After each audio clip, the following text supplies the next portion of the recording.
7 nxënës të shkollës së mesme, 7 shtatori në Vitomiricë të Pejës kanë kërkuar trajtim mjekësor, pasi dyshohet se janë helmuar nga ushqimi në një furrë afër shkollës. Sipas qendrës kryesore të mjekësisë familjare, gjendja e tyre është stabile dhe po marrin terapinë e nevojshme në shtëpi.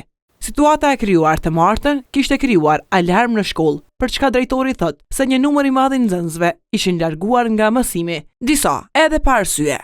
Në raport të kujdestarëve klasave, kur kemi llogari dalin 14, po pas një analize që kemi bërë dalin që ata shumica e nxënësve nuk kanë pas nevojë për trajtim, por e kanë përdorur rastin për mu largu nga orët mësimore. Me rastin po merret edhe prokuroria. 7 nxënës kanë kërkuar trajtim mjekësor në ndyshimin se janë helmuar, dhe menjëherë prokurori i shtetit, koordinim të plot me policinë e Kosovës, ka autorizuar fillimisht inspektoratin sanitar si dal vendin e ngjarjes. Në vendin ku dyshohet që këta janë ushqyer, janë marrë mostrat.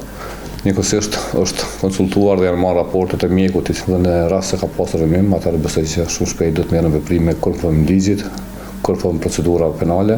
ATV ka provuar të marrë përgjigje edhe nga fura në fjalë, por të njëjtit nuk kanë pranuar të deklarohen.